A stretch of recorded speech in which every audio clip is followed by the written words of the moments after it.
दोस्तों, आप सब लोगों को हेमंत पांडे का नमस्कार। ये अपील या ये वीडियो मैं उन लोगों के लिए बना रहा हूँ जो महानगरों से या शहरों से गांव जा रहे हैं। यहाँ की मुसीबत को उन्होंने इतने दिन झेला, लेकिन अब वो नहीं झेल पाए और किसी तरह किसी भी प्रकार से, चाहे बस से हो, ट्रेन से, वो गाँव में जा रहे हैं। लेकिन इसका सीधा सीधा नुकसान अब उन जगहों पर हो रहा, उन गाँवों में हो रहा है या उन पहाड़ों में हो रहा है जहाँ अभी तक लोग बचे हुए थे।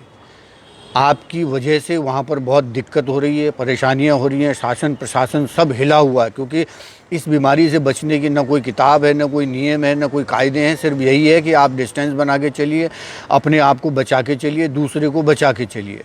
लेकिन ऐसे में घटना ये हो रही है कि कुछ लोग क्वारंटाइन सेंटर से भाग करके चले जा रहे हैं। आपको अपने गाँव से, अपने पहाड़ों से मोहब्बत है, प्यार है, ये हम भी जानते हैं। लेकिन आपके इस प्यार की वजह से, क्वारंटाइन से भागने की वजह से आपके घर वाले, आपके परिवार वाले, आपके चाहने वाले, आपके शहर के लोग अगर उस बीमारी से ग्रसित हो जाएंगे तो ये बहुत दुख की बात होगी। आप लोगों को मैं जानता हूँ कि हर एक व्यक्ति को अपनी जगह से, अपने गांव से प्यार होता है।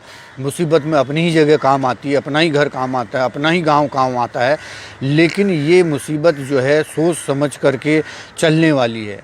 ऐसे कई लोग हैं जो साल में, 2 साल में, 4 साल में, 5 साल में एक बार गाँव जाते हैं।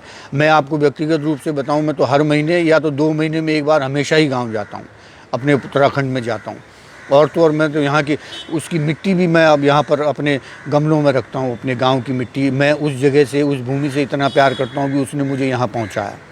ये आप देखिए, ये गीठी है वहाँ के गांव की है, उत्तराखंड की। ये चलमोड़ो, जो जिस चलमोड़े को लोग वहाँ उत्तराखंड में सबसे पहले उखाड़ के फेंकते हैं, मैंने उसको मुंबई में अपने गमलों में पाला हुआ। क्योंकि अपने यहाँ की मिट्टी से, अपने यहाँ के पेड़ से, पौधे से, लोगों से आदमी को इतना प्यार होता है, ये मैं भी जानता हूँ।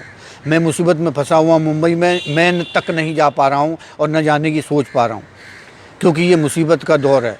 जिनको बहुत ज़रूरी है वही घर से निकलें। वो लोग ऐसे में न निकलें कि चलो बेटा घूम के आते हैं पहाड़ों में या ऐसे छुट्टी मना के आए। वो समय ही नहीं है दोस्तों। अभी अपने आप को बचाए रखने का टाइम है। पूरा शासन प्रशासन हिला हुआ है। कंप्लेन जगह जगह से आ रही है, कई जगह से पुलिस के दुर्व्यवहार की भी सूचना आ रही है। लेकिन अभी किसी को दोष देने की आवश्यकता नहीं है, पक्ष विपक्ष की बात करने की आवश्यकता ही नहीं है, राजनीति की बात करने की आवश्यकता ही नहीं है। अभी है देश को, राज्य को, शहर को, गांव को, परिवार को कैसे बचाएं। तो इसलिए आप सोच समझ कर ही अपने घर जाएं, अपने गांव जाएं। थोड़े समय की बात और है, इतना समय सब लोगों ने मुसीबत में काटा है, तो आप लोग भी थोड़ा धैर्य और रखिए। जो अति मुसीबत में, जो सड़कों पे हैं, जिनके पास रहने को घर नहीं है, वो लोग जा रहे हैं क्योंकि उनके पास ऑप्शन नहीं है। लेकिन बाकी लोगों से मैं निवेदन करूँगा कि वो अभी ऐसे में मत जाएँ। सरकार, प्रशासन, हर आदमी हिला हुआ है, कुछ समझ ही नहीं आ रहा। तो ऐसे में हमारा धैर्य इस सरकार को, देश को, राज्य को बचाएगा। इस धैर्य रूपी आभूषण को आप बनाए रखें, बचाए रखें, और अपने परिवार को बनाए रखें, बचाए रखें। उन पहाड़ों को बचाए रखें जितने दिनों से, महीनों से उन्होंने तपस्या करके अपने पहाड़ों को बचाया था, रोग मुक्त रखा था। सिर्फ एक आध जिले रेड जोन में, बाकी सब ग्रीन में चले गए। तो उन लोगों को अब और ख़तरा बढ़ गया। क्योंकि वहाँ अगर किसी को कुछ हो गया तो कुछ हॉस्पिटल भी नहीं है वहाँ।